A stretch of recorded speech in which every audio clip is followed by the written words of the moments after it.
Good evening, ladies and gentlemen. Welcome to the first and only Democratic presidential debate. I'm Terrence Walsh, Vice President of the United States and the moderator of tonight's debate. With me tonight is my co-moderator, James M. Reed.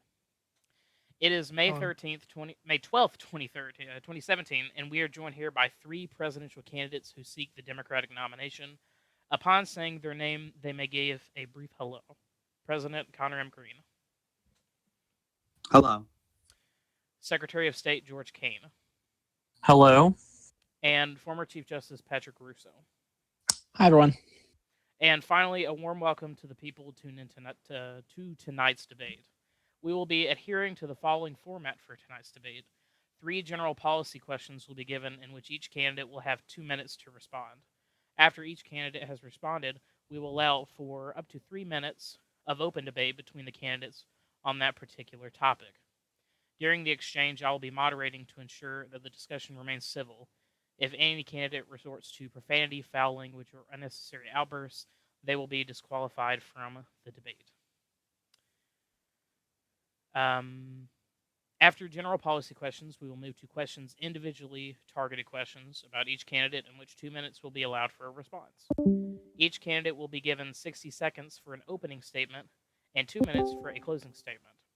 With that, we will move on to opening statements, and it's been decided by a coin toss that Secretary Kaine will go first. Secretary Kaine, you have 60 seconds starting now. Thank you, Mr. Walsh, and I'd like to thank everyone for tuning in this evening. Um, Mr. Russo, Mr. Greene, it is wonderful to have you both joining us here this evening. I would like to say that I did not make this decision to run for president lightly. I think it's important that the United States has fresh and experienced leadership at the helm of the presidency. For too long, we have had people in the position who have only been in it for their own self-serving interests, and I would like to see that to change. I do not believe in a liberal America or a conservative America. I believe in the United States of America. And this evening, I tweeted that out as part of my campaign, and someone said that it was not possible. And tonight, I'm going to lay out my policy plans as to how I will make sure that it is possible. Thank you. All right, thank you for that, Secretary Kaine. President Greene, you may now give your opening statement. Hello, I'm President Greene. As you know, I've served as president twice for this group, as the 12th and the 14th. Under this administration, we have accomplished a lot. We have gotten UN recognition, and well, that's kind of it. I hope that we discuss a lot of policy about our campaigns and are able to unite together at the end of the primary so that we can defeat either a GOP opponent or an independent that is running. I'd like to thank Patrick Russo, who has just returned. I'd like to thank him for joining us in the debate. I'd like to thank my Secretary of State, Mr. Kaine, for joining us in the debate, and the two moderators, Mr. Reed and Mr. Walsh, for hosting. Thank you, and I look forward to this debate and the primary. All right, thank you, President Greene. Chief Justice Russo, you may now give your opening statement. So I first want to thank everyone for having this debate. I think it's very important that our party has this conversation about the direction we want to take our party in and the country as well. And I know the question you're asking yourself is, why is he back? Why is he running for president? And I think I can answer that question in a few ways.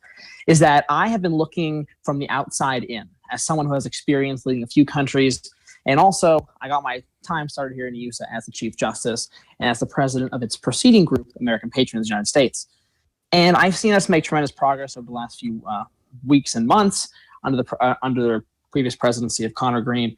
And I like to build on that progress and have our party maintain the presidency. And I do hope that our party can unify at the end of this process. We can come together around a common sense solution to help our country move forward. And I look forward to having that debate today with all of you, a very civil discussion about the direction of our country and our party. And that is it. All right, thank you, Mr. Russo. And thanks to everybody. We will now move on to the general policy questions, in which all candidates will be allowed 2 minutes to respond. The first question is, the United States of America has reached the highest level of international recognition since the beginning of the Hartson administration, and parts from its admission to the United Nations and alliance to several major foreign countries. What are your plans going forward to sustain this progress, and how would you set ourselves apart from NUSA? And this question goes to President Greene first. Thank you. Well, as we all know, foreign recognition was very difficult for the USA to ever obtain. We didn't even just start out in the UN. Many people think we did. The first step we took was the RNC. As president, and if reelected, I plan on staying in the RNC and also developing our relations further in the RNC. And then after that, we went into, I believe, a NATO that sadly failed, but now we are in another NATO. I want to ensure that our allegiances to this NATO is secured, and that our allies abroad also know that we are going to stand firm with the organizations we have entered. I believe that the more effective organizations we are in, the better off our recognition will be, especially if we keep our reputation up. This United States has a great reputation in the foreign community, and as president, I have visited many leaders around the globe: the UK, Canada, Colombia, Latvia, et cetera, little nations and big nations all around the globe. And I know that they want to continue an alliance and relations with us, and they feel comfortable with me. And I feel as if our foreign policy should continue as it is, which is a great State Department ambassador program, which was set up by the Deputy Secretary of State, James Brackus. I believe we need to keep that system. And also, before I end, we also need to keep our allegiances set in stone for the organizations we are in. The only organization I will be proposing that we leave is the WTO, as it has not helped the United States whatsoever. Other than that, I believe we should stick to our foreign policy and continue to work with other nations and also promote peace and unity around the globe. Thank you. And that's all for my foreign policy. All right.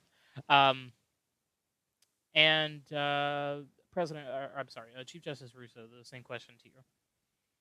Sure, I love that question. So, in the past, our group has struggled with recognition, but just recently, we've kind of recovered. And I've been somebody, while I have not been active in the group, I have been watching the group for a very long time, since its inception. And like I touched on in my opening statement, I led the group's preceding group, American Patriots United States, where I served as Secretary of State and President. In both roles, I actively helped our group become the most recognized USA. And after my term, very shortly after, Knights USA took over as the most recognized one. But during my term, we held that distinction. And I've been very proud to see USA receive that recognition once more. And I want to take my experience as Secretary of State. I served under President James Clements, actually, and several other presidents as Secretary of State. And we kind of pursue different foreign policies. And I think it really depends. I have always been a supporter of coalitions that promote world peace, promote world cooperation. And this administration has done a good job of participating in those coalitions. And I want to see those continue. As well, there's different strategies to foreign policy. I kind of have had more of like a small fish foreign policy, which is like you ally the smaller groups first, and then eventually that helps you get recognition of the coalitions like we have done, and that kind of trickles in the larger nations. So that's something I want to continue to pursue, and then also have that work for our groups to get it even more recognized by the larger nations and the rest of the coalitions on the world scale.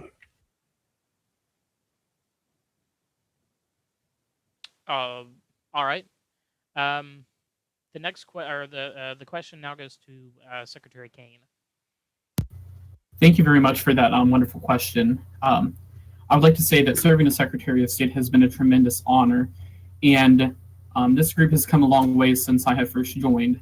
What has happened, the State Department has worked with this administration collectively to move this country forward in a very progressive manner in the international stage, and I hope to see that progress continue, and I'll tell you how I intend to do that.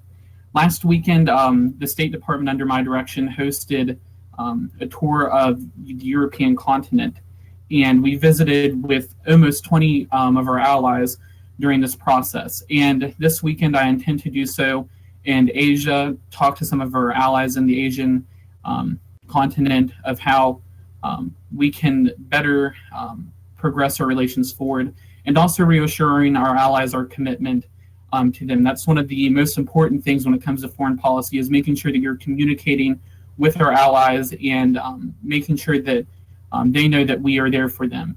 I hope to see the progress started within the State Department, particularly in the ambassadorship program, where we have hired some pretty wonderful people to handle the different regions throughout the world that they have been assigned to whenever it comes to their ambassadorships, and just keeping the communication with them. As president, I hope to continue the progress that we have made under Mr. President Greene, and that is all I have to say on this subject right now. All right.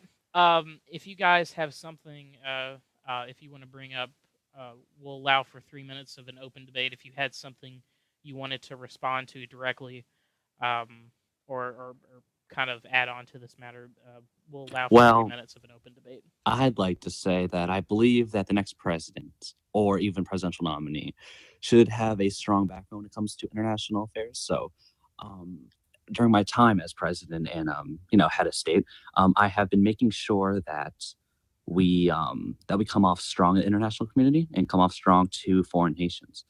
I don't believe, well, I don't want to throw shade now, but one of the gentlemen on the stage who has been involved in foreign affairs for the United States or USA once wanted to not help, but wanted to speak to states that wanted to secede from the Union. And I said no, because we are not going to allow states to secede. The Kingdom of Hawaii is the only state that we will recognize as a full nation. And I believe that the American people want a president who is going to stand up for them abroad and make sure that their government is, or that their voices are being represented in the international community. That's all I have to say. All right. Does anyone? I think I would like to comment since that subject matter. That was a pretty pointed question. Secretary Kaine. He said, "Gentlemen." Yeah. First of all, I would like to say at a point in time, yes, I did support some states succeeding. I have since walked back from that position. However, I do think that it's important to hear those people's concerns and try to convince them to join our group. Unlike what President Greene has done and handled them in a very abrasive manner, I won't do that as president. If a state comes to me and talks about succession, I will talk to them about hopefully uniting under USA and in the future, hopefully trying to start up a program under the Department of Interior, if this comes to it, of starting up states within the USA. That is what I would like to see happen, hopefully in the future as this group continues to grow. And that is all I have to say at this time. May I rebuttal? Because he did slander me. Sure. Well, thank you. Just like to say that the problem is that at the time you were willing to actually sit down and possibly give it to them, and when you're president, that's quite scary for some people. I don't believe I did it in such a disrespectful manner to them, because I did speak to Alaska after Texas threatened to invade us, and I wonder how I'm going to take that. Then after, Alaska also threatened us with war twice. So I wonder if I'm going to handle it in a rude way or in a diplomatic way after trying that. Now, I'm not trying to throw shade, but I do believe that it's important that Alaska and Texas and other states don't have the ability to secede. And that's why I don't support state secession. And if I can rebuttal just very quickly, I hope that the president has his listening ears on and heard that my policy position has since changed. I do not support state succession. I would like to see in the near future states join our union and hopefully expand the states within USA. However, Mr. President, you are trying to point out that you did not handle this issue in an abrasive manner. There have been multiple occasions in which you have approached nations in a very brash manner, and the State Department looked down upon myself, Mr. Brackus, and our ambassadors have had to clean up some of the messes you have made with your foreign policy, particularly with China. A couple of days ago, China came to Deputy Secretary Brackus and was quite concerned with your actions against them, even though we are an ally with them. I understand that China and ourselves do not have particularly the best relations. However, I think it's important that we don't go around the international community and start stepping on people's toes just because we feel like we can. All right. Well, with respect, I'd just like to say that China, I met with them a few days ago. I met with the president and the prime minister, and we are starting to reform our relations and ensuring that they're better.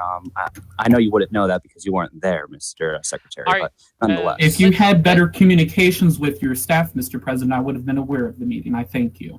Well, next time, just look in the group chat. Hey guys, I want to just get a really quick word in regarding this topic.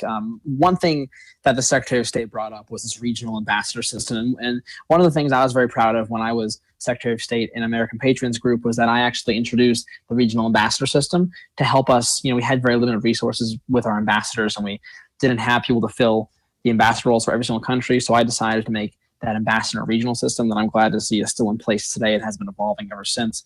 On the matter of state secession, I want to say that the issue of Hawaii seceding has been very troubling for me. I've been watching it unfold for the last few months, and my position on that is that we should take a very strong stance. The United States promotes our union.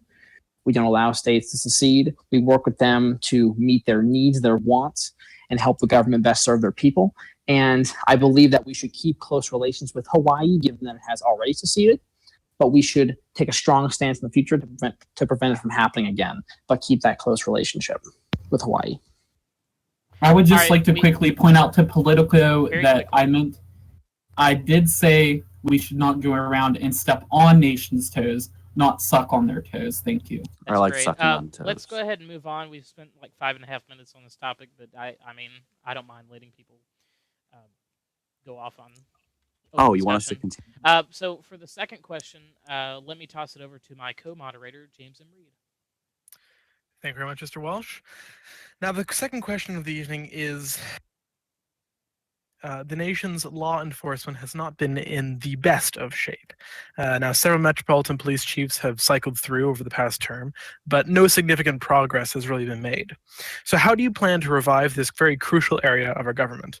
By random selection, the first person to answer will be former Chief Justice, Mr. Russo. You have 2 minutes. Go ahead. Sure. So I'm glad we're taking the debate in the domestic direction, because one of the things that I've seen when I've been talking to citizens is that they feel like that we are succeeding in the foreign aspect, but we have not been succeeding in the domestic world. And so one of the things is that when I was president in American Patrons, we had a very streamlined chain of command in the MPD to where the ranks were rather limited. We had a few people who were very responsible, very active, and actually engaged our MPD police officers in trainings, in going to DC, and making sure they had incentives to actually patrol. And this also goes hand in hand with another very important topic in judicial reform. And one of the things that I saw previously was that the police officers do not quite have the tools they need to enforce the law or actually catch criminals. And one of the things that I've seen developers do is actually introduce more tools like different weapons and whatnot to actually make the game more interesting. And as weird as it sounds for a candidate for president to say this, create some crimes for the MPD to actually catch, because if they have no crimes, if there's no DC activity, they aren't actually doing anything. So my MPD platform kind of is has a few points to it. One is promoting DC activity, which I want to get into later, but my time is limited. Making sure our judicial system works with MPD to make sure that they have the tools they need to actually catch people, and also streamline the chain of command to make sure that there are people in the MPD who are active, responsible, and experienced, to make sure that our people in the MPD are well trained and also able to do their jobs and responsible for enforcing the law. That's my quick answer. Sorry. All right, thank you very much. The next person to answer will be Secretary Kaine. Do you need the question repeated? No, I think I have the basis of it. Thank you. All right, go ahead. I don't disagree at all with what Mr. Russo said about having activity in DC, and crime is very crucial. Within my first week of my presidency, what I intend to do is I intend to sit down with my Attorney General and people within the law enforcement community to figure out how we can make our law enforcement work more effectively within the Metropolitan Police Department, the FBI, and so on. I think these are agencies that have been neglected for a little bit of time.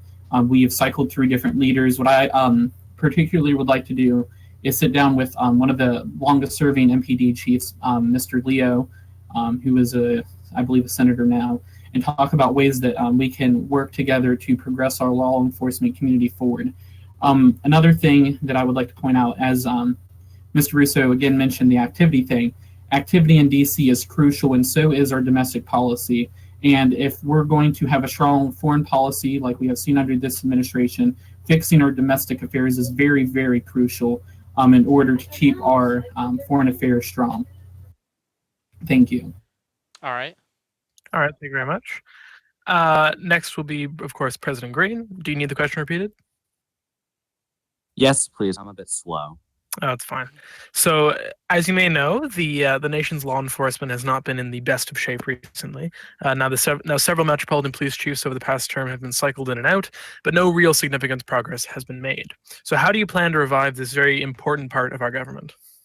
Well, I mean, I do believe that that Secretary Kaine and Mr. Russo have good intentions for the MPD, but I don't believe that they will fully understand the problems. I mean, obviously, crime, the lack of crime, but the reason why there's a lack of crime is for a few reasons. One, well, obviously, firstly, our criminal justice system is very, very strict, very strict. And the thing that Nusa once had, or they still have, is that they have a jail time thing, which allows criminals to get out of prison.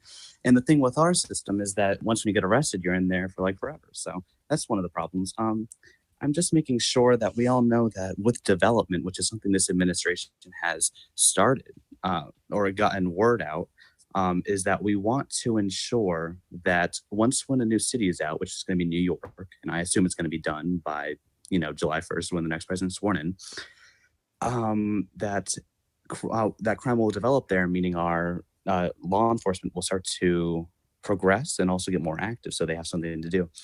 Although that's exactly what the other candidate said, it's all going to come down to development and also how we make our cities and how we script certain things. As president and even as a congressman, I advocated for a shorter time in prison and shorter sentences. However, now that even though we're on the topic of MPD, I feel as if these are vital things to discuss because they will affect the MPD overall. I mean, without a city that people want to go to and do crime, then there's no point for an MPD because there's going to be no criminals to do anything. I mean, for the MPD to arrest. And about 30 seconds, oh my. Well, my point is that obviously I still have time to reform the MPD. However, I'm going to be focusing on making sure that developments are done. And I want to make sure that our MPD is in good shape, considering it's like the first line of defense. I'd like to thank Leo and Colton for being like the best MPD chiefs we've ever had. And although we haven't done much this term, we have had successful MPD chiefs under my administration before, and we hope to do that again. Thank you. All right, just on time there. Oof, I'm out of breath. Yeah, squeeze it on there. So as with the previous question, we'll have a 3-minute sort of open debate here. So if any of you like to address what the others said, you're welcome to go ahead right now. Sure. I want to say just one thing really fast. I'm sorry. I'm not sure if we're covering this later in the debate or not, but I think that really one of the biggest things is making sure, I just want time to expand on this, making sure that our police officers actually have people to arrest, because that stems from people actually having things to do in DC. And one of the things I made a very top priority in my administration last time around was I actually formed an unofficial, but this time I would like to make it official, a DC Development Committee. And what that consisted of was officials from different branches of government. At that time, I appointed my vice president to actually lead the committee, and he spoke with Exorcist, who was developing the group at the time, and citizens alike, and as well as people in Congress to see what our capital actually needed. And a lot of the improvements you'll actually see in DC today are due to that in the mall and whatnot. And I want to keep something like that going and making sure that open line of communication is there and making sure that people are actually in DC for the police to actually arrest. And that, I think, is a crucial topic, DC activity and things to do in DC when it comes to MPD and its activity. And but as a result, its success as a law enforcement agency. I agree. And one of the things I tried to do for policy is implement a communication system between the DOJ, MPD, and FBI. Now, when we did this, it was a spreadsheet, and it was obviously people that had access were the Attorney General, FBI Director, and MPD Chief, and this allowed communication between all three departments, I should say, because obviously they all connect. And with communication, which I know I'm so well known for, I hope that with effective communication, then perhaps it can also improve other aspects, like the Department of Justice or the FBI when they try to do investigation. When the MPD is active, so is the FBI, and when both of those are active, so is the DOJ. And I hope communication will help that, and also development, like I mentioned earlier, will help MPD's activity. I would like to jump in if that is okay. Yeah. First, I'd like to agree with President Greene that I believe that the thing that makes our group a little bit unattractive is our prison sentences, and I'd like to work with Congress as president to try to see if we can bring down the sentences for jail time for crimes, because it doesn't make sense to have people locked up in jail for 2 years on roadblocks for crimes whenever they'll just leave the group and go find another one to join. I'd also like to say that once again, activity is crucial to having an active and effective law enforcement agency. Chief of the Metropolitan Police Department, Leo and Colton, worked hard to try to make sure that the MPD was working in an effective manner. And I would like to, as I said earlier, sit down with some law enforcement members and try to figure out a way that we can try to improve communications, something that is definitely needed, and develop some policies to try to reform our law enforcement and our criminal justice system. Well, while I respect both Mr. Russo and Secretary Kaine, they aren't really at DC that often to notice the troubles that the MPD and other departments have. As someone that goes to DC quite often and also does server startups, I know firsthand basis on what is happening with the MPD and other departments like Secret Service. I feel as that this is a problem because I actually can understand what these employees are going through. And while I respect both candidates on stage, they really don't know what's happening because Secretary Kaine is usually not at DC. And well, I love Mr. Russo, but he just rejoined, and I feel as if they both don't understand what our employees are going through. And that's something that I think is very important, because if you don't understand what they're going through, then how can you understand what, or how are we going to create policy that's going to fix their issues? I'd like to jump in very quickly. Okay. Mr. President, you're pointing out that Mr. Russo and I have a lack of activity within DC. Mr. President, respectfully, you've had 132 days to realize the problems that our law enforcement community faces, and you failed to do so. Under a Kaine administration, you're going to see more activity in DC. I admit that I have not been very active within DC within the past couple of weeks, but I intend to start getting active once again in DC. But I don't think that you should attack Mr. Russo or I, Mr. President, of not understanding the struggles of the MPD or our law enforcement community whenever you've had 132 days to do so and you've not done it. Well, I just want to say one thing really fast. Prior to this, I'm so sorry. Prior to this ending really fast, I respect the president immensely, and I do not want to get involved in some sort of cat fight. But looking at the recent MPD chief appointment several weeks ago, I would think that you had no idea what was occurring in the MPD, because I have seen absolutely no progress in the last few weeks since that appointment, and that has been something that I want to correct if I am elected. I'd just like to say that, Mr. Kaine, I'm quite offended by your vulgar language you present towards me, but I'd just like to say that the MPD was doing pretty decent. However, it has crashed under the recent MPD chief.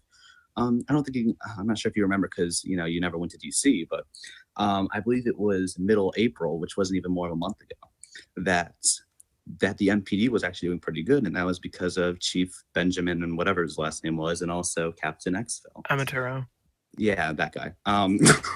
No, I'm just saying that the MPD hasn't fully failed. I mean, I agree the recent appointment isn't that good, but at the same time, the MPD has seen significant progress. However, it needs more. But it's not just you also need to understand that development halts that, and it also halts other things that affect our domestic affairs. All right. Gentlemen, I think this is a great debate and everything, but we do have to get moving on. We are quite a bit over time. Yes. So with the next question, I'll hand it back to Mr. Walsh. All right, thank you. And this question kind of ties back into the question of MPD. So some of you may be restating your answers, just kind of for the record. A fundamental part of our group is activity.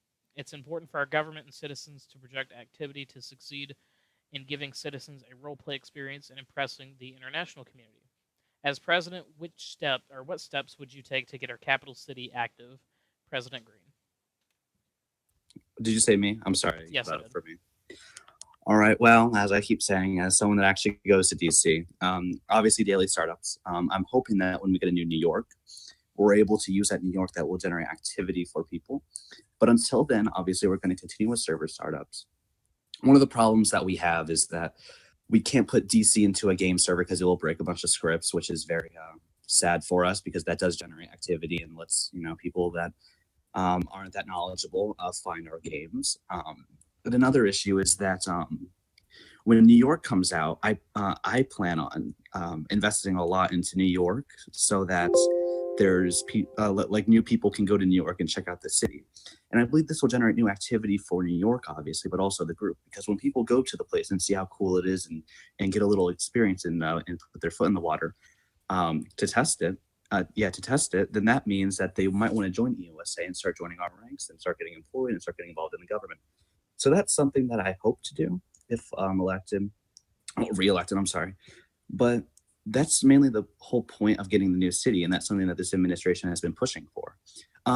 I love DC, but honestly, we're probably going to end up using DC for official events like state visits or events or, all that stuff, because it is our main capital. But until then, I believe that DC should continue to be getting server startups.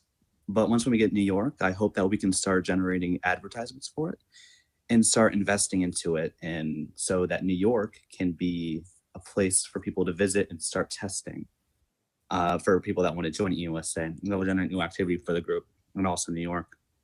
But I believe that New York and DC will be used for just great, tremendous things. I have 15 seconds, so I guess I can just end right there. Thank you. All right, Secretary Kaine. The question was concerning activity, correct? I can reread the question if you want me to. If you would, please. The question was, a fundamental part of our group is activity. It's important for our government and citizens to project activity to succeed in giving citizens a role-play experience and impressing the international community. As president, what steps would you take to get our capital city active? Thank you for that question. I would like to say that as president, one of my first policies that I'd like to implement is on the weekend having an open White House for the public to come into and visit and have a closer connection with the administration. I know that sounds like a fairy tale-like thing, but it is something I'd like to see happen, because I think that it's important that the people feel connected with their government.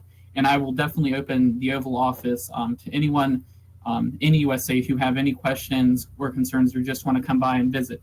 And that's something I'd like to do on the weekends, as I have stated. Another thing that I'd like to see happen that I think that has really been detrimental to our activity in DC is encourage Congress to go and start having their sessions in DC again. Something, whenever I was speaker, that I fought vehemently against is moving congressional sessions over to Discord and to Skype calls, something that my friend Mr. Greene and several others within the House and in the Congress supported. I think that it is crucial that we get those congressional sessions back into DC for activity purposes. Another thing that I'd like to see is something that several administrations in the past, such as Mr. Reid and Ms. Hartson, implemented were some state visits and formal balls and get-togethers within the White House. I think that would be a very good opportunity to connect with the people and the community within USA. That's all I have to say. Thank you. All right, and lastly, Mr. Russo. Sure. So this kind of stems back to my previous answer, in which I'm committing to establish a DC Development Committee. And that would be, just to reiterate this, that would be comprised of people from different sectors of the government. Last time I appointed my vice president to actually lead that committee. This time I would have to look at what the landscape is like and figure out who I want that committee to comprise of. But they would be tasked with figuring out what citizens want to actually do in DC, because really, our country can grow in members, it can grow in allies. These are all very important things, but really it has to do with how active our country is, because that is what defines how successful we are in the other fields. So my top priority is DC activity and making sure that our government is active and making sure the government is a catalyst for DC activity. So like the Secretary of State mentioned, foreign visits, that was a big priority of mine as Secretary of State and President, and I want to continue that as well. The White House can do several things on its own, like White House balls, White House events. Like think about just like in real life, Trump hosts his Easter egg roll. I mean, like little things that can actually happen in DC. I'm not proposing we script in Easter eggs and hunt them on the ground, but little things that the White House can actually do to make sure that people are coming to our city and are interested in it. And then also that DC Development Committee can actually figure out what kind of restaurants and different local shops and private businesses can actually be in the mall to actually spur some of their people to come to our capital as well. And one of the biggest things I want to just touch on really fast, for the very last point is communication, and it really stems from having a White House that is responsive to the people and making sure that we have our message easily communicated. You can actually find everything that I've done as president. I actually archived my Twitter account. It's at RobloxWH. You can look on there and see everything I did. I was very consistent throughout my entire term. You can see the DC activity under my term. And that's what I want to continue as well, is have that communication, have that committee, and make sure we have activities in DC that can improve us, not just for activity, but for other aspects of our country, foreignly, domestically, etc. All right. Thank you. Thank you. Oh my gosh, Mr. Russo, please watch your profanity during the debate. We have children listening. Do we? Well, it is USA. Angela might be watching. All right. Well, we will now allow for 3 minutes of open debate if anyone wants to jump in and make any other points or respond to something. Well, one of the things that I have to want to touch on, when I was called on time, was that when you have this DC activity, right? When people look at our group and they see our group places and they see 0 people playing DC, right? That instantly, that's one of the things people can click on an ad and look at our group and see it's just another USA. If they see nobody in DC, they're not going to join. So DC activity is very important for membership and attracting new people to join our group as well. From the foreign side, I believe foreign state visits in foreign countries are very, very important, but we can almost kill 2 birds with 1 stone. We can invite foreign countries to our capital, create activity, but also strengthen our relationships. So we're helping ourselves domestically and in the foreign sector. And the very last thing is domestically as well. So if we have that DC activity, MPD has things to do. The courts are active. People want to be judges. People want to be prosecutors. People want to be in the MPD. So everything stems. Every single policy issue we face on the domestic front and even in the foreign front stems from DC activity. And so that'll be a very top priority of mine. In addition to the Easter egg hunts, I want to make sure that we are spurring activity, and I look forward to seeing what our party comes up with in our platform as to how we will address that issue as a unified party and people after this election. Yes. Are we still talking about activity, Mr. Moderator? Yes, this is DC activity. You can jump in whenever you want. Okay. Well, I'd just like to add to the American public that the most active person on this stage when it comes to DC or anything else would be, well, Terrence Walsh, obviously, but me coming in second. Sorry, Reed. But the point is that you need to look at the records. The record shows that I am at DC more than these 2 people and that I understand what is happening at DC. As president, I have made efforts to ensure that these changes are made, and we have made significant progress. However, I'd just like to add that I'm worried for the progress we've made, especially if someone like LDU is made president, which is why we must unite as a party. I hope President Greene is okay. He sounds a little upset on the line. I would like to respond to his constant bringing up of records. Mr. President, all your record is right now is we have wonderful foreign policy. Domestic policy under this administration has struggled very greatly. And I hope to see towards the end of your term that we start focusing a little more on our domestic policy within the USA, because if we're going to have good foreign policy, we need to have a good domestic policy. As president, I will have an Easter egg hunt at the White House, and I intend to invite Mr. Russo as master of ceremonies during I'll that wear the time. costume. Thank you very much. One other thing that I would like to quickly add on to before we move on to the next topic is something we've all, I think, come to a consensus that activity in DC is very crucial. Something that I'd like to also see is us work with our developers, Pierre Turing, I believe is his name, Pierre. He is our developer currently, and I hope to work with him and several other individuals to find ways that we can attract businesses and some fun things in Washington, D.C. that will help boost activity as well. Thank you. I'd just like to add that I think this is very sad. Our own Secretary of State does not know the true name of our developer. Dr. Robert Ford, Mr. Secretary. That is his name, not Pierre. What's so most sad is you don't remember one of your MPD chiefs' name as well, so don't criticize me on that point. Mr. Kaine, just like normal, you always attack me for my sexuality. I find it Yes, very very much so. And not only I, that, I hope that you know that no one Mr. supports Kaine, the no one Kaine, supports the LGBT community more than I do, Mr. Greene. So All your All right. statement Well, I is think that's going absolutely to bring false. us. Thank Please, you. you're I strong. think. Hey, I think. Can I add in one more thing? I'm sorry. Sure. Is that okay? Yeah, go for it. So I think that one thing I like to say is that the proof is in the pudding. So if I step foot in the Amazon rainforest tomorrow, that does not instantly make me an expert on the Amazon rainforest. It has to do with a policy depth of knowledge and experience, both of which I have, and I want to bring to the table. And one of the things is I intentionally have archived previous Twitter accounts for positions that I have held, and I encourage you all to look at them. You can see all of my speeches, my pictures, my DC activity, and it shows the growth of our country. It shows my State of the Union speeches. It shows everything. And again, that you can find that at on Twitter account at RobloxWH. And as well, when I was Prime Minister of the United Kingdom, I had at number 10, like number, and then 10, like the numbers, and then RBX. So both of those kind of showcase that I have made communication and activity a very consistent theme of any position that I've held. And I believe that I don't have to rack up frequent flyer miles going to DC to actually understand the problems facing our nation's capital and how to fix them.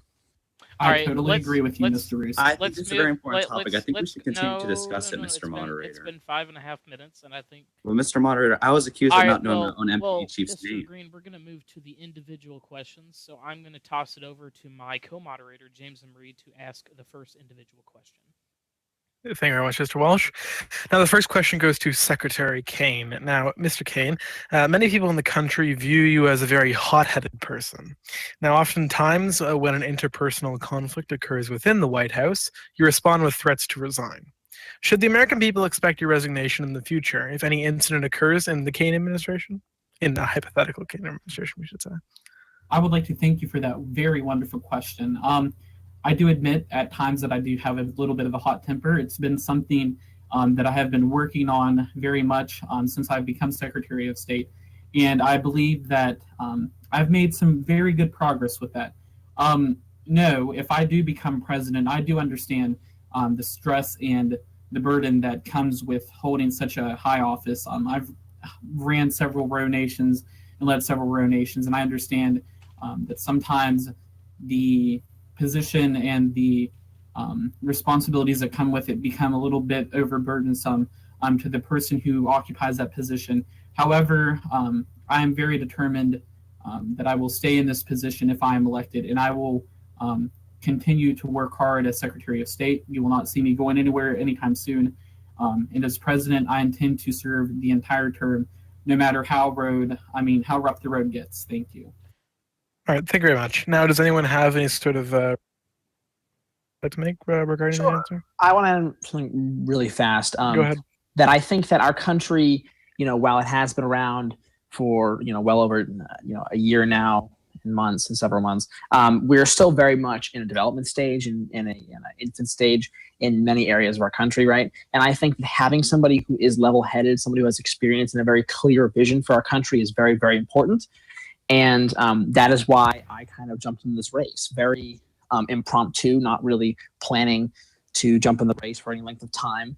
And I think I bring that to the table. I've led several countries, and I've led them into, let's just, on by the Roblox definition of a new era of prosperity, both on the foreign stage and domestically. And I want to do the same thing here. But I do think the character traits and the character qualities of a president are very, very, very important.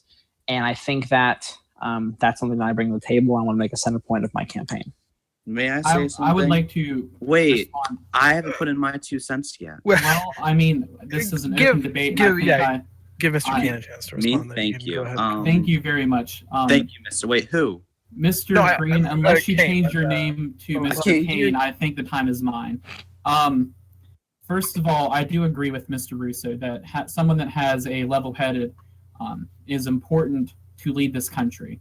However, I think it's important that we all understand that we all have our own flaws and things that make us human. No one is perfect in this group. And yes, my temper is something that I have struggled with for a very long time. And I have worked very, very much so to get it under control. And I don't think recently I've threatened to resign. I love my job and I don't intend to leave anytime soon. And that's all I have to say on that matter. I'd like to add something, Mr. Moderator, if I may. Go Yeah, for it. of course. Well, Secretary Kaine, it appears, does not have the temperament to be president, and it truly terrifies many people. As you know, being president, you get criticized by many people in the international community and at home. And I don't believe that the secretary will be able to handle all of the pressure, because as we know, being president is very pressures you a lot, and I feel as if it may hurt him.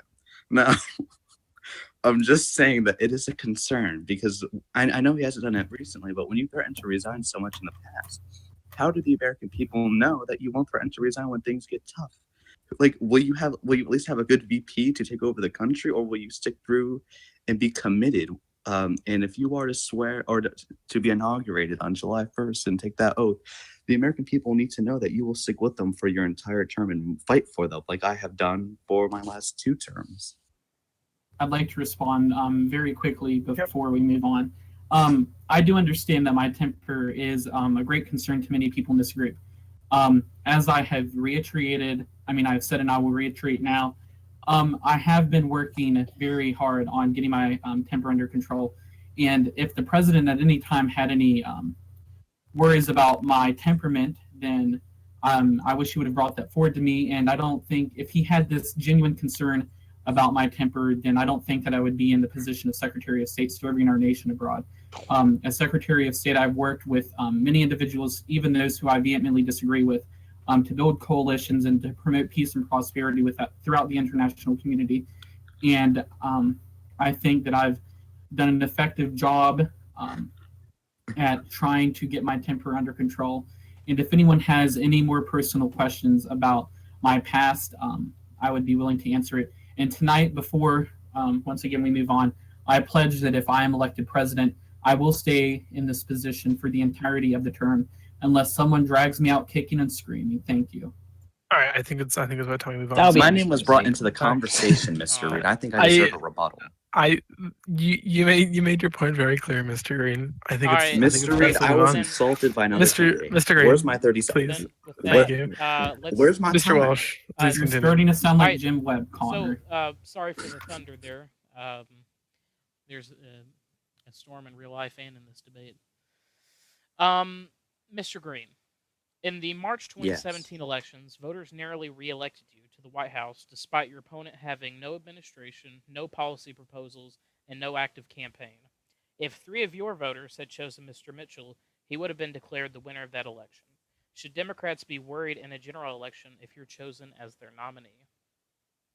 Well, that is a very good question. I know last election, my vice presidential candidate and I, we didn't campaign as much as we should have because we didn't see the Republican opponent that much of a threat. However, we have learned from our mistakes, and if I'm the nominee, I will be relentlessly campaigning, especially against the independent candidate looked down upon. I find it very important that we do campaign, especially to the American people who have never voted before, and possibly get more votes in the next election.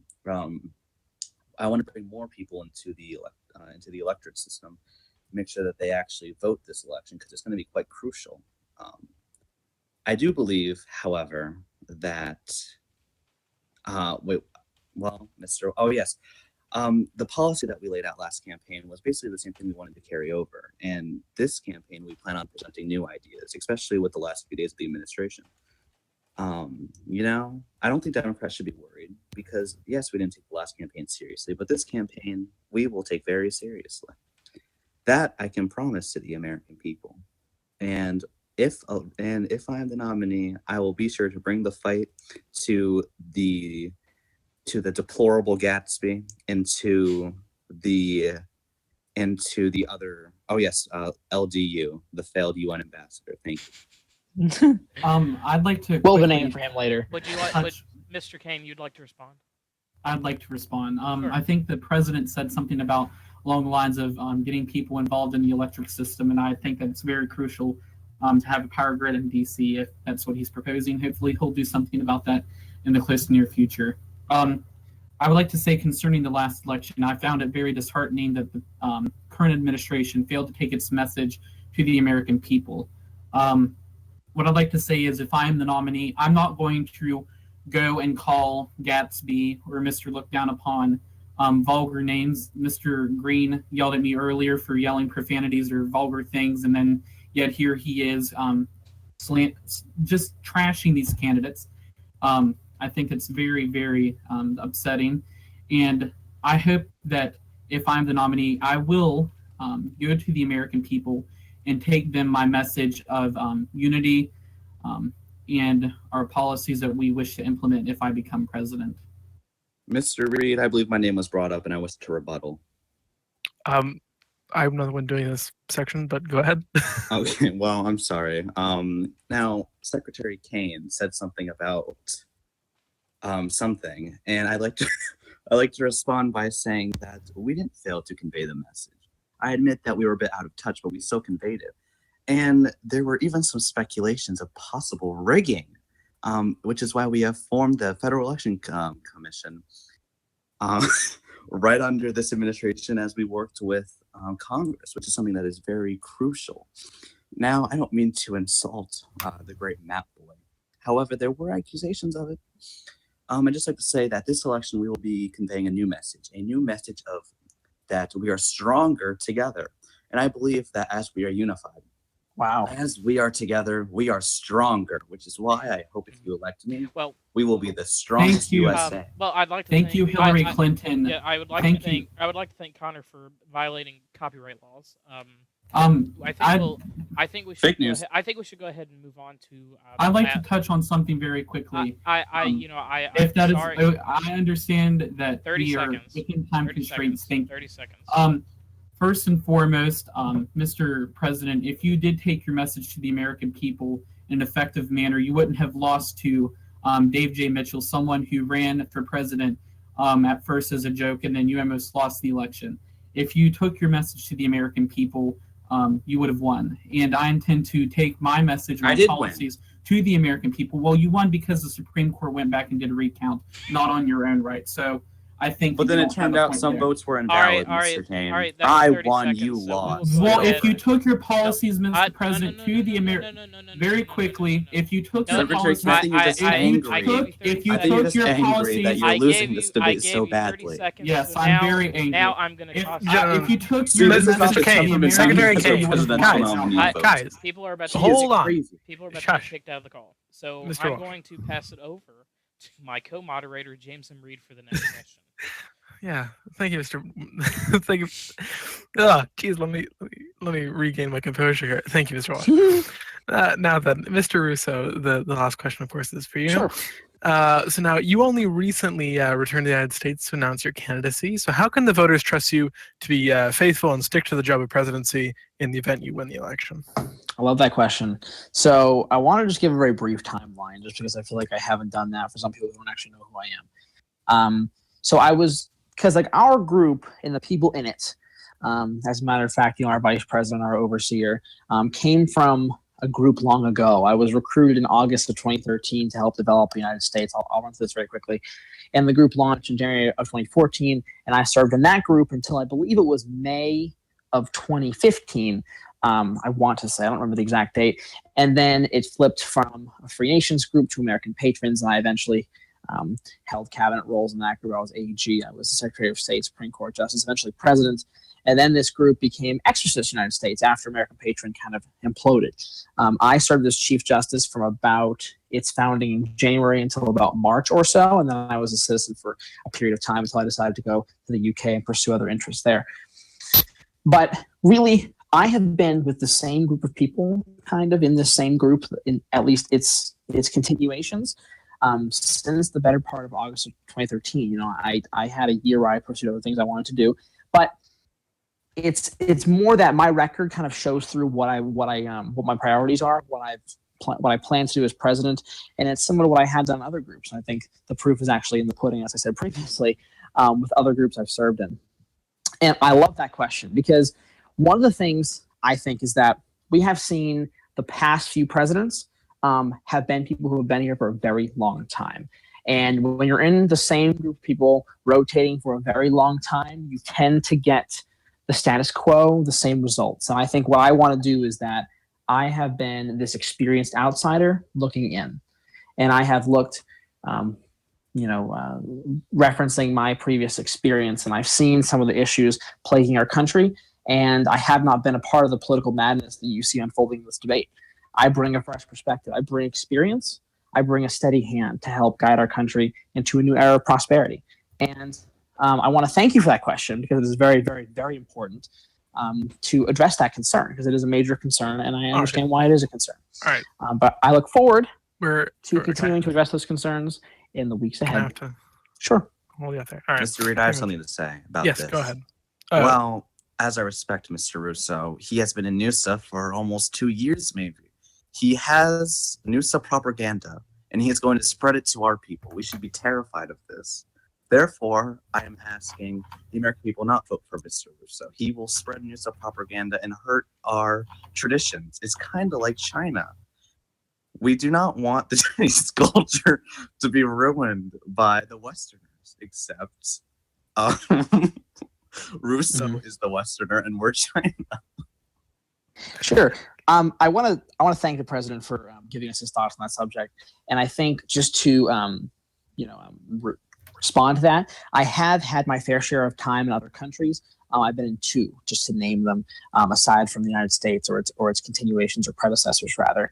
And while I understand the concerns voiced by the president, I just hope the American people can keep an open mind to my platform, my policies, and my experience, and how I can help guide the country forward, kind of disrupt the status quo, but have a steady hand and experience to actually guide us forward. But I really do want to address this concern from the very, that's why in my opening statement I wanted to address this as well, because it is the number one concern I've heard from people, and I just want to nip that in the bud right now and address it, and have people understand that I do hear your concerns. I understand why it is a concern of yours, but I want to help people look past that and look towards a more bright future. And just the last thing, one of the previous questions was about running a different campaign, and that kind of ties into right now, people listening to this debate are tasked with choosing a nominee. So you want somebody who will go forward and bring our policy proposals, many of which we agree on in this debate. I've heard a few I agree with Mr. Russo's. And so we want to bring this unified platform forward, and we want a candidate who can bring a unified message, someone who's experienced running a campaign, someone who has won campaigns and brought this unified message. And I think in this debate, we've seen that the message from some of our party leaders of today is not always unity and constructive debate. And I want to bring that to the table. And I think that as our party's nominee, I can bring our platform to the Republicans in a positive and forward-looking way.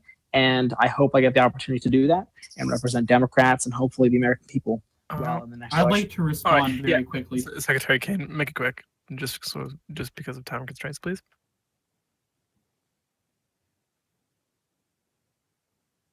That means go ahead.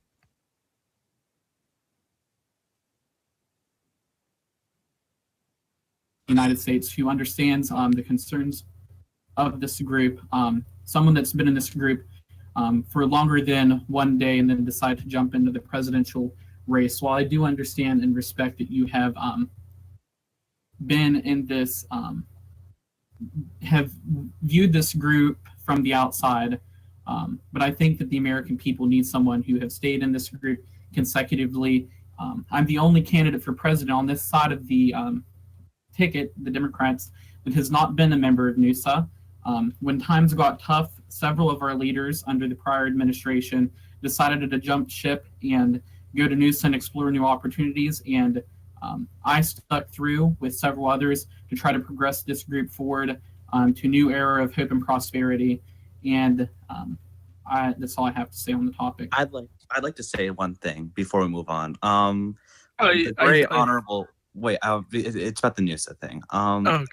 Secretary Kaine said that he's the only one on the stage that has not left for NUSA to explore other opportunities and whatnot. I just have to say that I did not leave the USA to explore other opportunities. I was in NUSA in 2015. I left NUSA, and then a year later, so literally summer of 2016, I joined EUSA. If anything, I left NUSA and then I joined EUSA, and I've had a great experience here.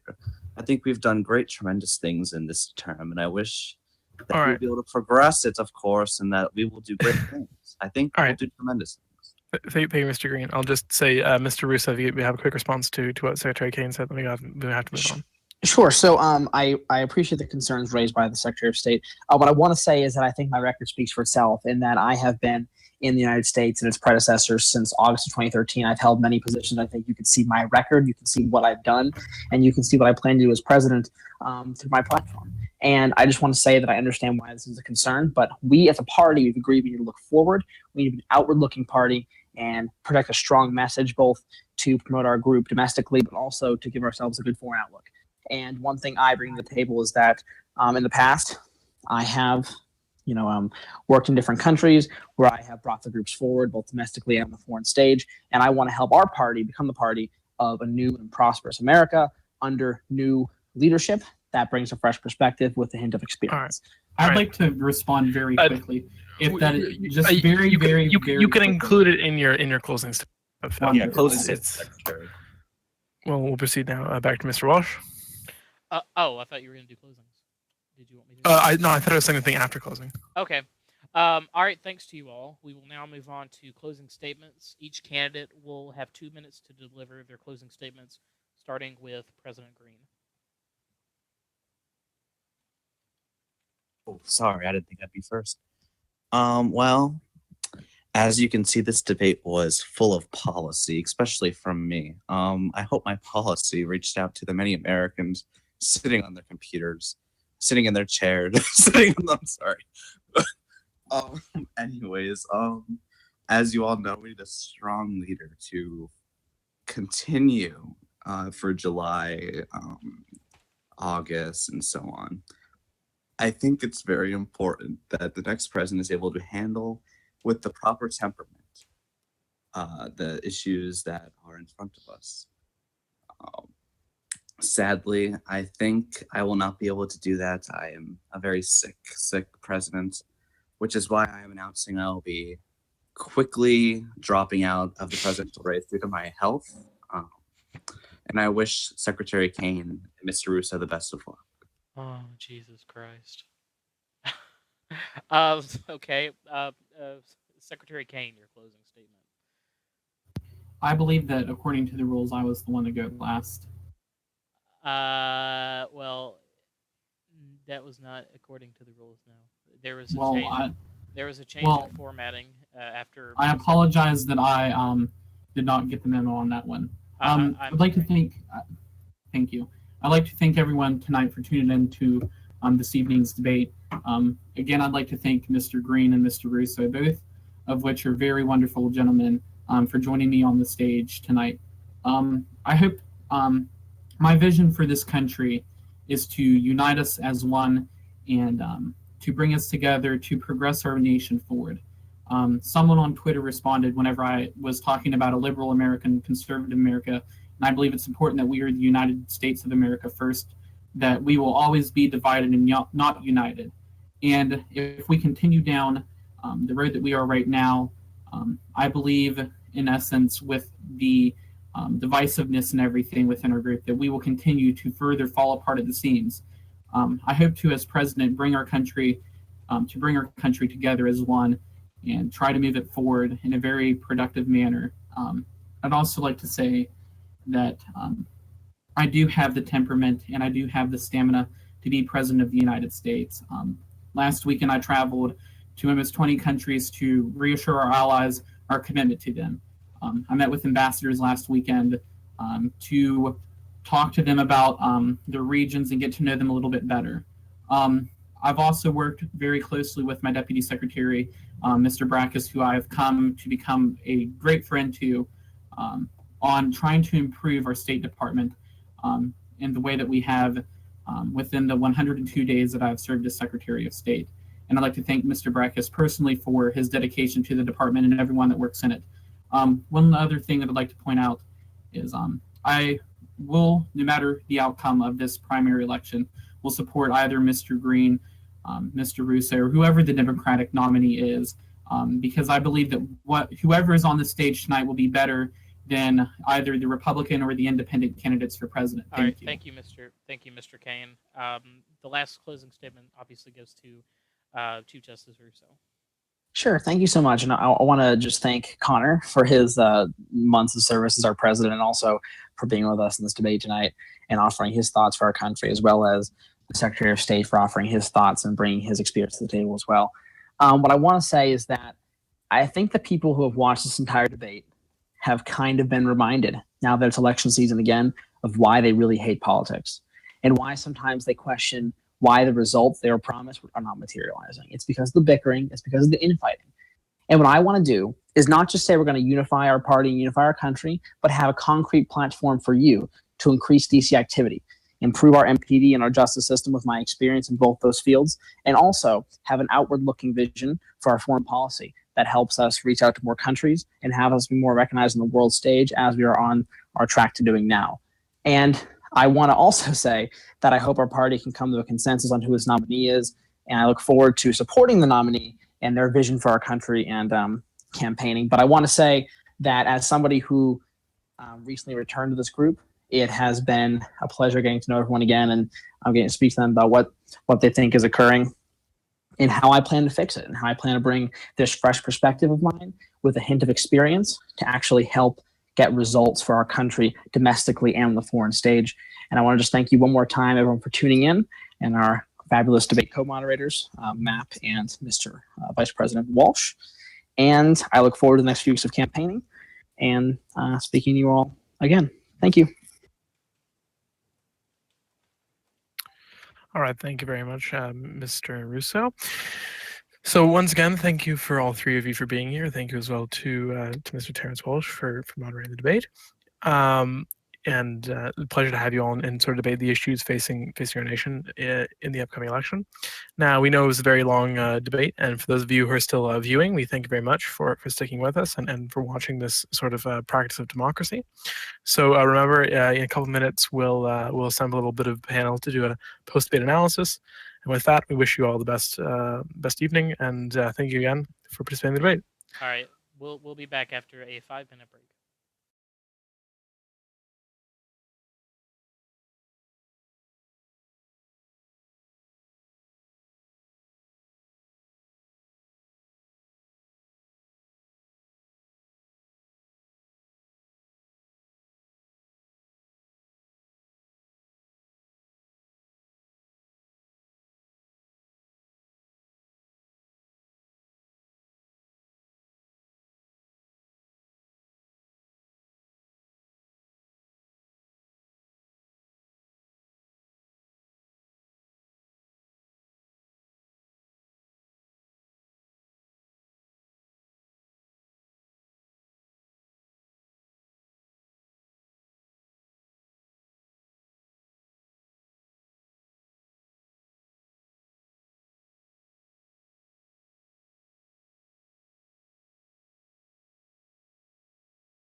All right, welcome back. We are here with um, Mr. Look Down Upon and Mr. Clements for our post debate.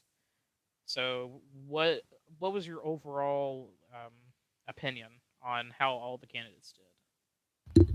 Well, I believe that former Chief Justice Patrick Russo and current Secretary of State George Kaine did excellent, though I don't really think President Greene did a good job. Yeah, I thought he viewed it as more of a laugh than anything else, and at the end of the debate, that showed.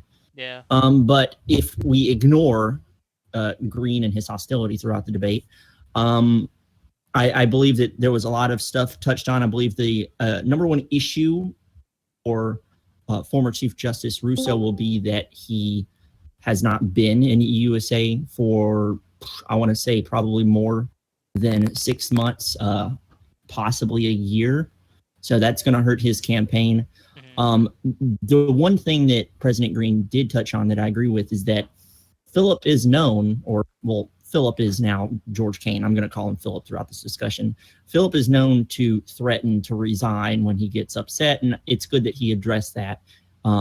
So overall, I think it was good. I would have liked to hear a little bit more other than like some scripted responses. It seemed like a lot of things were scripted because they kind of, I mean, we kind of all know what's going to be talked about. It's going to be activity and foreign policy and stuff like that. That's the big thing for Roblox. Yeah, I think that both Mr. Russo and Mr. Kaine did a fantastic job in the debate. Like you said, Mr. Greene, I think it was well known that he was just in it for the debate and then he was going to drop out at the end. I think he didn't perform as well as he usually does, obviously, because he didn't intend on taking the presidency. So, yeah. LDU, what do you think? Well, I mean, I think that Patrick and Phil did quite a good job on explaining their policies and their objectives for the presidencies. Obviously, we already know that Connor was running as a joke, and at the beginning, although it seemed like he was being rather serious, his constant jabs at myself and Gatsby and Phil and even Patrick at one point just really reflect the immaturity of his presidency as a whole. This is constructive criticism, to be honest with you, because I've served on his administration on numerous occasions, and I do currently as his UN ambassador. And the candidates really did point out a lot of issues that are going on currently in the administration that need to be fixed coming up come July. For example, Mr. Greene's blatant disregard for communication within his administration, and although they did focus on foreign affairs, I really feel that they should have focused more on domestic policy more as a whole, because we've already solidified our position internationally, and I don't expect it to get unconsolidated within anytime soon. So I feel like that during the next debate, there needs to be more emphasis on domestic policy rather than their foreign agendas. Yeah, I'd like to touch on a couple of things. It did take me aback because we kind of all knew that Greene was jumping in to be kind of funny. But at the beginning, he seemed relatively serious. But as he progressed on, he got more and more playful. I actually do think this will hurt him and his presidency and his legacy overall, because now at the butt end of his presidency, he's going to be kind of seen as a joke. Yeah, I agree. Going out on a positive note. Secondly, I agree with you. I think that we've been very successful in the foreign policy aspect, and that I would have rather have seen a lot of focus on domestic policy, because that is where we're failing, especially in as it pertains to people going to DC, activity, as well as the judicial branch and how inactive it is and things of that nature. And it really needs more members in it. I do like some of Russo's comments on wanting to implement some judicial reform. I didn't really hear that out of the other candidates until he brought it up, which was very important. And really, overall, the judicial branch is what is going to make our domestic policy and our domestic affairs active. Bringing in, he hit a tough topic about, people won't like this, but we do need more crime. And he's the one that first brought that up. And I agree with that as well. So overall, yeah, I agree. I would like to see a little bit more discussion over domestic policy and move a little bit away from the foreign policy. However, I also agree with what Philip, aka George Kaine, said about with a strong domestic policy, you have strong foreign affairs. I mean, obviously, that's not necessarily the case because we have strong foreign affairs and our domestic policy kind of sucks. So, I don't know. It's a little topsy-turvy. Also, I do believe that Russo kind of came out of nowhere. And he's shown in this debate that he could actually be a serious contender. Of course. We'll start to get behind him because some of the things he said were very important, and the other candidates jumped on to what he was saying. Yeah, I did notice Philip agreed with Russo on at least 5 occasions. I thought that was fairly interesting. But yeah, go ahead, Elliot. Okay, thank you. This Patrick, while I respect him immensely, he's a personal friend of mine. I've known him for years. This is not something that is unprecedented in regard to him, in regards to into his political agenda. He has done this before. For example, when I first ran, or the third time I ran for president and was elected, he had run against me on his alternative account, Oliver Letwin. And quite shortly after he lost, he went inactive and hasn't come back since, until now, of course. And I don't feel it's necessarily appropriate for somebody to leave a group for more than a year, not actively participate in it, and then all of a sudden come out of the blue and run for president once again. Now, this is not to say that I do not accept him coming back to our group. I respect him profoundly. He's a very intelligent person, more intelligent than myself, I'm sure. However, I think it's just the audacity of just not being active in our group and just coming back and thinking that he could be elected to the highest office of the land. I don't agree with that at all. Yeah. However, I will be watching him with great interest because he has made valid points, as Mr. Clement said. To touch on that as well, if we look at the post-debate primary poll here, there are currently 22 votes. There's a little bit over an hour left on the poll, and George Kaine and Patrick Russo are tied now. Obviously, these polls can be rigged and stuff like that because any account on Twitter can vote. However, I do believe it is a little bit pointing that though Russo kind of came out of nowhere and stuff, he's currently in this poll tied. Right. And from we added African Savior, by the way, to whoever's watching. So here he is. Yeah. So the last time we had this thing, Mr. Kaine, aka George, commented on Owen being not young, not old enough to get on a ticket. I think that kind of pulls into with Russo, Patrick. Russo, yes. So yeah, I think there should be maybe some investigation. I don't know. Investigation into what? What? You want to? Are you advocating for an investigation into the return of Patrick Russo? No, he's running for president, is he not? But he's not. He hasn't been here for 3 months. In accordance with, I believe the Supreme Court ruling or something along those lines, as long as you have been in the United States for a cumulative amount of time that reaches the Constitution, then he is eligible. And do remember, he ran in the past for president before, and he was Chief Justice for over 6 months. So if the Constitution does say that, and I believe it does, then there is no problem with this. He's more than eligible. In fact, when Connor Greene first ran for president, he was in the group less time cumulative than Patrick Russo is now. I think that's an important topic that we should address. The eligibility regarding an individual who has come back after a long period of time, who has not been a citizen of the group, being eligible to run for president or even Congress for that matter. That'd make for a good Supreme Court case. I think it would make for a great constitutional amendment. And I would, because the Supreme Court can't just blatantly rule on something without either one, a petition, or two, a constitutional basis. If we're referring to a strict originalist interpretation.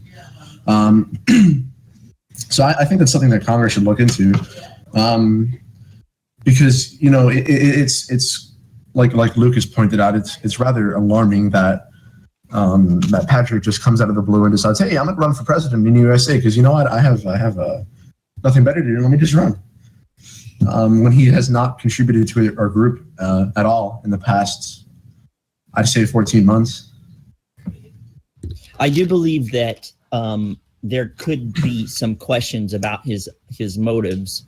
Of course. However, if the Constitution clearly states, I don't know the specific article that is being mentioned here. I could go back and read it later. But if the Constitution specifically states, as long as it's cumulative or whatnot, your time here, then I don't think the Supreme Court has any room to rule on it if it's like verbatim says that. Now, the only way you can get around that is if, again, yeah, you're correct, if there was a constitutional amendment to that. But I think it's also important if we're going to advocate for Russo in this one instance, he could be coming back because he does want to, help and etc.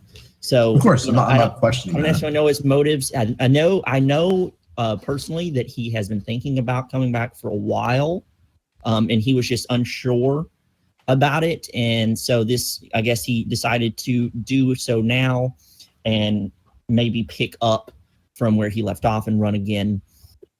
As he did before, and he lost by 1 vote during the tiebreaker with you. Of course.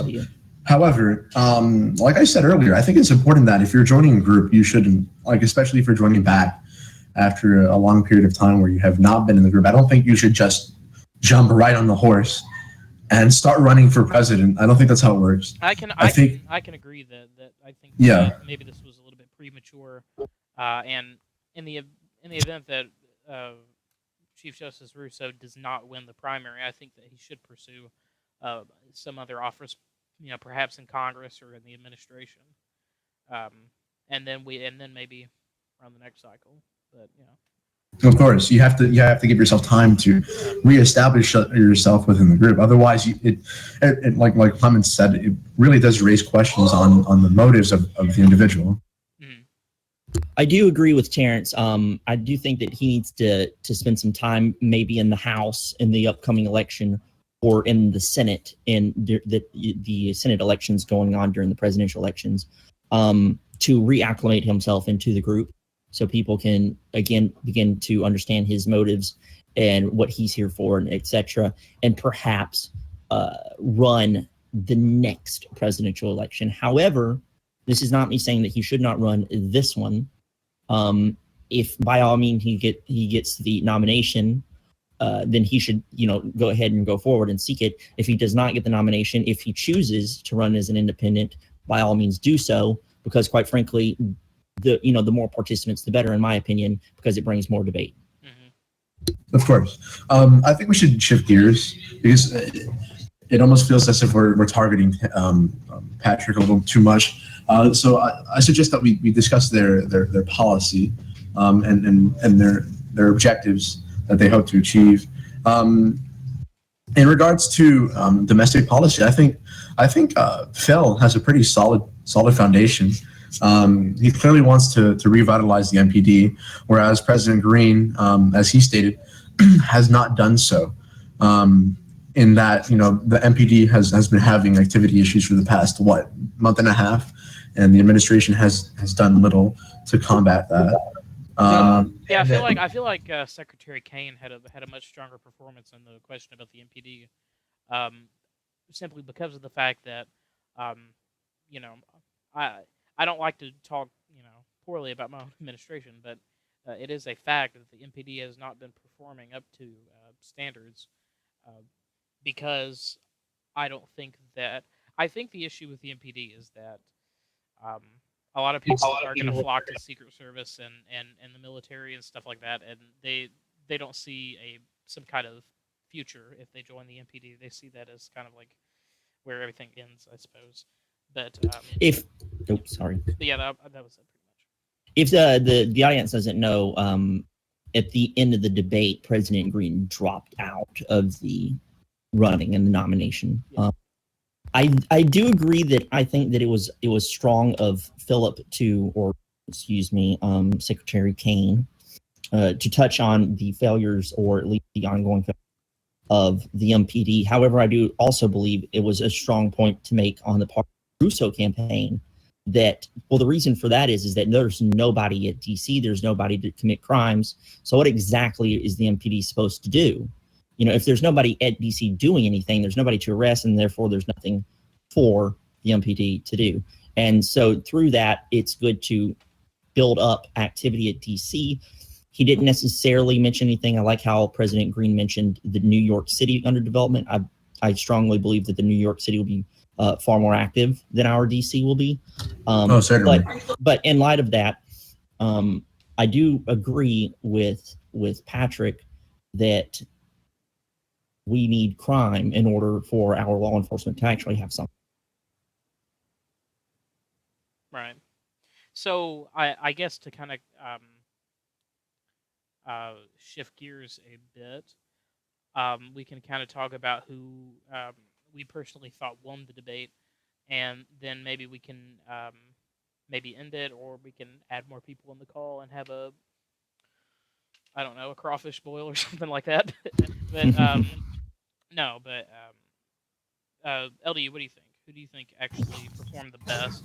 You can kind of say, oh yeah, well this person performed well here, this person. I think that that Patrick and Phil did equally well, and of course I've already made my sentiments towards Greene's performance clear.